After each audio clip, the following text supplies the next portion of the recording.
शांति 25/6/2020 के महावाक्य हैं। आज बाबा ने बृहस्पतिवार पर समझाया कि बृहस्पतिवार हम कहते हैं, गुरुवार भी कहते हैं। बृहस्पति की दशा भी सबसे श्रेष्ठ बताई जाती है। तो बाबा ने कहा यह वृक्षपतिवार है, यानी वृक्ष पूरे मनुष्य सृष्टि का जो वृक्ष है, इसका जो बीज है, इसका जो पति है, मालिक है, वो शिव बाबा है।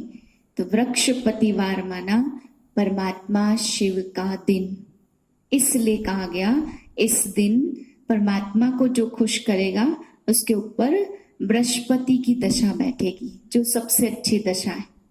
फिर बाबा ने हनुमान के बारे में बताया कि तुम महावीर, हनुमान के बच्चे महावीर हो, क्योंकि जैसे हनुमान जी ने महावीरता दिखाई, सीता की खोज में कभी थके नहीं, कितने भी असुर उनके सामने आए कभी भी वे हिले नहीं, अचल रहे। ऐसे ही बाबा ने कहा तुम्हें भी मेरे बच्चों की खोज में कोई भी विघ्न आए, कोई भी परिस्थिति आए तो हिलना नहीं है और थकना नहीं है। फिर बाबा ने क्षीर सागर के लिए भी बताया कि जैसे विष्णु जी को क्षीर सागर यानी दूध के सागर में लेटा हुआ दिखाते हैं, तो ये कोई वास्तव में दूध का सागर नहीं है, बल्कि यह सतयुगी शीतलता की दुनिया का प्रतीक है, जहाँ पे दूध की नदियां बहेंगी। बाबा ने कहा इस दुनिया में रक्त की नदियां भी बहनी है जब विनाश होगा, और एक सुंदर दुनिया आएगी तो दूध की भी नदियां बहनी है। अब सुनते हैं बाबा के महावाक्य। मीठे बच्चे, बेहद के सुखों के लिए तुम्हें बेहद की नॉलेज मिलती है। तुम फिर से राजयोग की शिक्षा से राजाई ले रहे हो। प्रश्न है तुम्हारा ईश्वरी कुटुंब किस बात में बिल्कुल ही निराला है? उत्तर है इस ईश्वरी कुटुंब में कोई 1 रोज का बच्चा, कोई 8 रोज का, लेकिन सब पढ़ रहे हैं। बाप ही टीचर बनकर अपने बच्चों को पढ़ा रहे हैं, यह है निराली बात। आत्मा पढ़ती है, आत्मा कहती है बाबा बाबा, फिर बच्चों को 84 जन्मों की कहानी सुनाते हैं। गीत है दूर देश का रहने वाला, आया देश पराए। ओम शांति। वृक्षपतिवार उसका नाम रख दिया है बृहस्पति। यह त्योहार आदि तो वर्ष वर्ष मनाते, तुम हर हफ्ते बृहस्पति डे मनाते हो। वृक्षपति अथवा इस मनुष्य सृष्टि रूपी झाड़ का जो बीज रूप है, चैतन्य है, वही इस झाड़ के आदि मध्य अंत को जानते हैं। और जो भी वृक्ष है सब जड़ होते हैं। यह है चैतन्य, इसको कहा जाता है कल्प वृक्ष।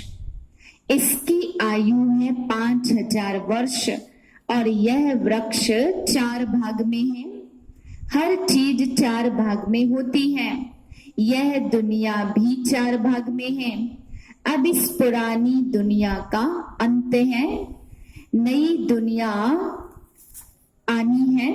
दुनिया कितनी बड़ी है यह ज्ञान कोई भी मनुष्य मात्र की बुद्धि में नहीं है। यह है नई दुनिया के लिए नई शिक्षा।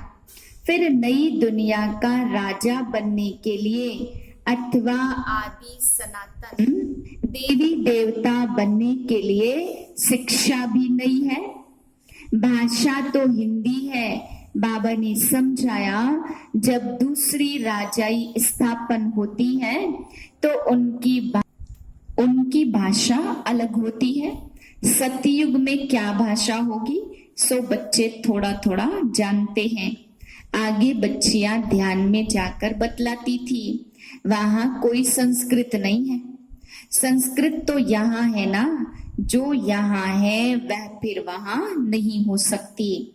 तो बच्चे जानते हैं यह है वृक्षपति।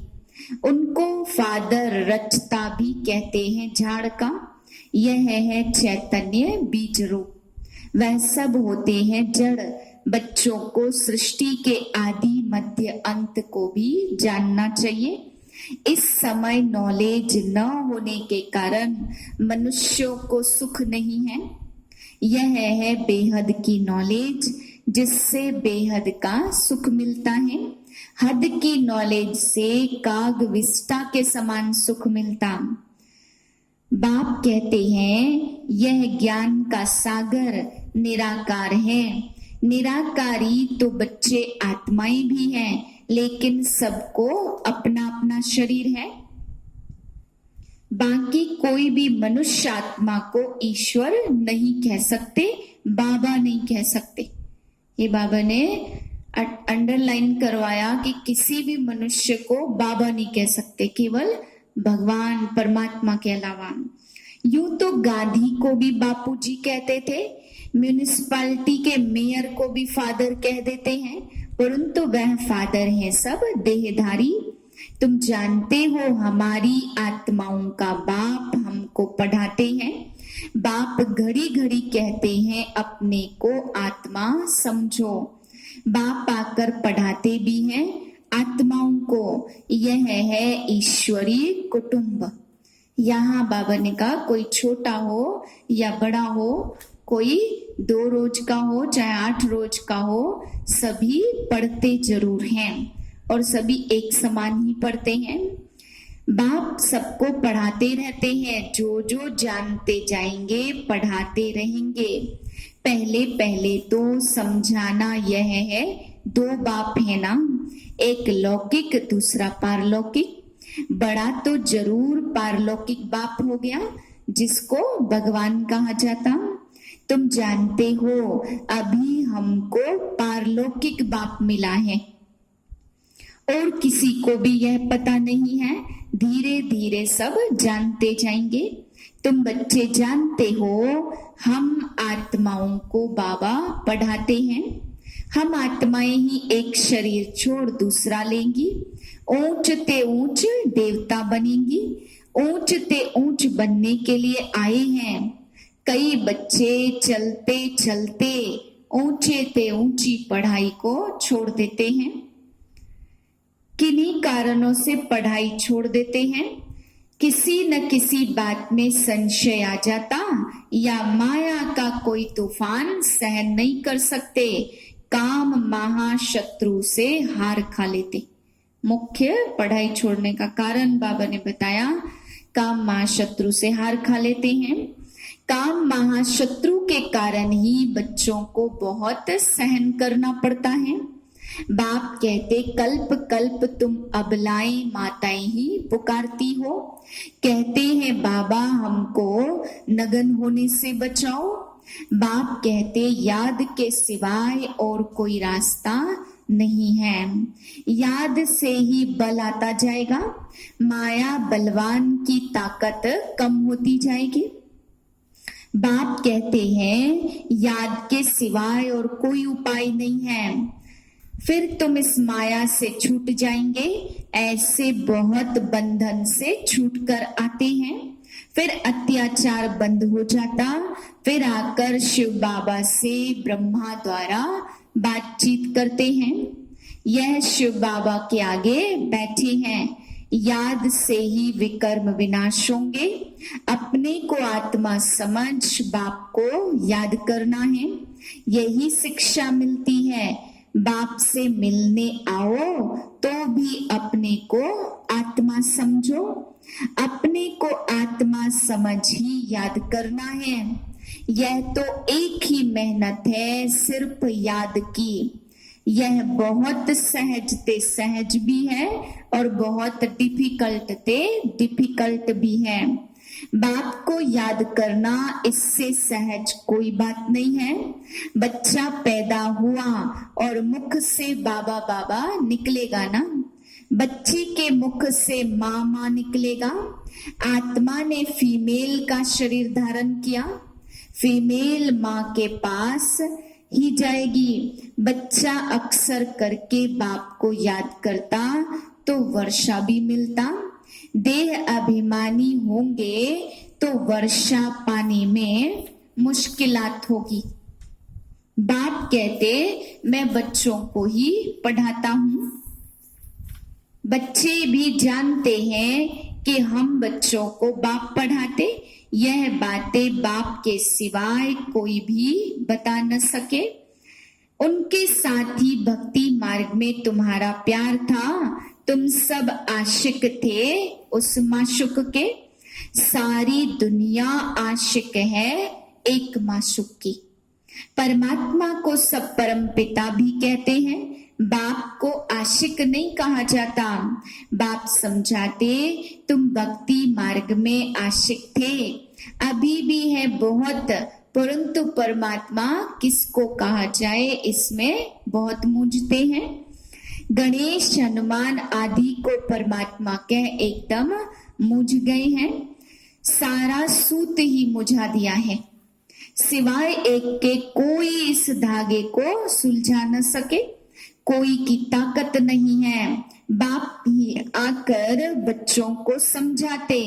बच्चे फिर नंबरवार पुरुषार्थ अनुसार समझाते हैं और समझाने के लायक बनते हैं। राजधानी स्थापन हो रही है, हूँ बहु कल्प पहले मिसल तुम यहाँ पढ़ते हो। फिर प्रारब्ध नई दुनिया में पाएंगे, उनको अमर लोग कहा जाता। तुम बच्चे काल पर विजय पाते हो। यह सारा चक्र भारत पर ही बना हुआ है, बाकी सब है बाई प्लाट। बाप नॉलेज भी तुमको सुनाते हैं, तुम ही ऊंचते ऊंच फिर नीच बने हो। डबल सिरताज राव और फिर बिल्कुल ही रंक बन गए।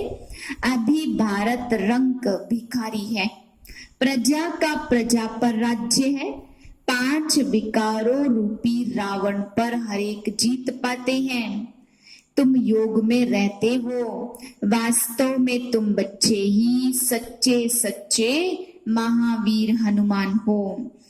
क्योंकि तुम इतना योग में रहते, जो माया के भल कितने भी तूफान आए लेकिन तुम्हें हिला न सके। तुम महावीर के बच्चे महावीर बनते, क्योंकि तुम माया पर जीत पाते हो। तुम हरेक को यह पुराना धनुष तोड़ना है, अर्थात माया पर जीत पानी है। गाया हुआ है रक्त की नदियां बहती हैं, दूध की भी नदियां बहेंगी। विष्णु को क्षीर सागर में दिखाते लक्ष्मी नारायण है पारसनाथ।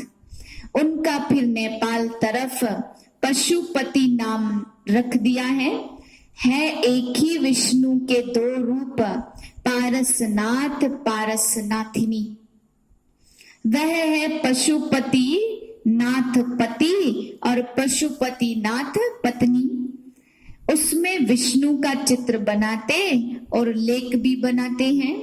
अब लेक में क्षीर दूध कहाँ से आया? बड़े दिन पर उस लेक में दूध डालते और फिर दिखाते क्षीर सागर में विष्णु सोया पड़ा है। अर्थ कुछ भी नहीं है, 4 भुजा वाला मनुष्य तो कोई होता नहीं। अभी तुम बच्चे सोशल वर्कर हो, रूहानी बाप के बच्चे हो ना। यह सब बातें बाप समझाते, इसमें कोई संशय नहीं आना चाहिए। संशय माना माया का तूफान। तुम हमको बुलाते ही हो, हे पतित पावन आओ, आकर हमको पावन बनाओ। बाप कहते मामेकम याद करो तो तुम पावन बन जाएंगे। यह भी तुम नंबरवार पुरुषार्थ अनुसार जानते हो कि बाप कितना मीठा है, पतियों का पति है, बाप भी है। अब बाप कहते मेरे से तुम बच्चों को बड़ा भारी वर्षा मिलता ही है, परंतु ऐसे मुझ बाप को भी तुम फारकती दे देते हो। यह भी ड्रामा में नूद है, पढ़ाई को ही छोड़ देते, गोया फारकती दे देते। कितने बेसमझ हैं। जो अक्लमंद बच्चे हैं वे सहज ही सब बातों को समझकर दूसरों को पढ़ाने लग पड़ेंगे। वह फौरन निर्णय लेंगे कि उस पढ़ाई से क्या मिलता और इस पढ़ाई से क्या मिलता है। क्या पढ़ना चाहिए? बाबा बच्चों से पूछते हैं, बच्चे समझते भी हैं कि यह पढ़ाई बहुत अच्छी है, फिर भी कहते क्या करें? जिस्मानी पढ़ाई नहीं पढ़ेंगे तो मित्र संबंधी नाराज हो जाएंगे। बाप कहते दिन प्रतिदिन टाइम बहुत थोड़ा होता जाता, इतनी पढ़ाई तो फिर तुम पढ़ नहीं सकेंगे। बड़े जोर से तैयारियां हो रही हैं, हर प्रकार से तैयारी होती है ना। दिन प्रतिदिन एक दो में दुश्मनी बढ़ती जाती है। कहते भी हैं ऐसी ऐसी चीजें बनाई हैं जो फट से सबको खलास कर देंगे। तुम बच्चे जानते ड्रामा अनुसार अब लड़ाई लग नहीं सकती, राजधानी स्थापन होनी है। तब तक हम भी तैयारी कर रहे हैं और यह भी तैयारी करते रहते हैं। तुम्हारा पिछाड़ी में बहुत प्रभाव निकलने का है। गाया भी जाता अहो प्रभु तेरी लीला, यह इसी समय का गायन हुआ है। यह भी गाया हुआ तुम्हारी गतमत न्यारी है। सब आत्माओं का पाठ न्यारा है। अभी बाप तुमको श्रीमत दे रहे हैं कि माँ में कम याद करो तो विकर्म विनाश होंगे। सब आत्माओं का पाठ बिल्कुल निराला होता। कहाँ श्रीमत, कहाँ मनुष्यों की मत, तुम जानते हो। विश्व में शांति सिवाय परमपिता परमात्मा के कोई कर न सके। तुम बच्चे भी मददगार बनते हो, जो बहुत मदद करेंगे वह विजय माला के दाने बन जाते हैं। तुम बच्चों के नाम भी बाबा ने कितने रमणीक रखे थे, वह नाम की लिस्ट एल्बम में रख देनी चाहिए। तुम भट्टी में थे, घर बार छोड़कर बाप के आकर बने, एकदम भट्टी में पड़े। ऐसी पक्की भट्टी थी जो अंदर कोई आ न सके। जब बाप के बन गए तो फिर नाम जरूर होने चाहिए। सब कुछ सरेंडर कर दिया इसलिए नाम रखे। वंडर है ना, बाप ने सबके नाम रखे। अच्छा, मीठे मीठे सिकिलदे बच्चों प्रति माता पिता बाप दादा का याद प्यार और गुड मॉर्निंग। रूहानी बाप की रूहानी बच्चों को नमस्ते। हम रूहानी बच्चों की रूहानी बाप को नमस्ते। धारणा के लिए मुख्य सार है। पहली पॉइंट, किसी भी बात में संशय बुद्धि नहीं बनना है। माया के तूफानों को महावीर बनकर पार करना है। ऐसा योग में रहो जो माया का कोई तूफान हिला न सके। दूसरी पॉइंट है, अक्लमंद बन अपनी जीवन ईश्वरीय सेवा में लगानी है। मतलब बाबा ने कहा बुद्धिमान वही है जो अपनी जीवन को ईश्वरीय सेवा में लगाएंगे। सच्चा सच्चा रूहानी सोशल वर्कर बनना है। रूहानी पढ़ाई पढ़नी और पढ़ानी है। वरदान दिया बाबा ने, संकल्प रूपी बीज को कल्याण की शुभ भावना से भरपूर रखने वाले विश्व कल्याणकारी भाव। जैसे सारे वृक्ष का सार बीज में होता, ऐसे संकल्प रूपी बीज हर आत्मा के प्रति, प्रकृति के प्रति शुभ भावना वाला हो। सर्व को बाप समान बनाने की भावना, निर्बल को बलवान बनाने की, दुखी अशांत आत्मा को सदा सुखी शांत बनाने की भावना का रस व सार हर संकल्प में भरा हुआ हो। कोई भी संकल्प रूपी बीज इस सार से खाली अर्थात व्यर्थ न हो। कल्याण की भावना से समर्थ हो तब कहेंगे बाप समान विश्व कल्याणकारी आत्मा। स्लोगन है, माया के झमेलों से घबराने के बजाय परमात्म मेले की मौज मनाते रहो। मायावी लोग या माया कितने भी झमेले करे, बाबा ने कहा उससे घबराने के बजाय सदा परमात्मा मौज में मनाते रहो। ओम शांति।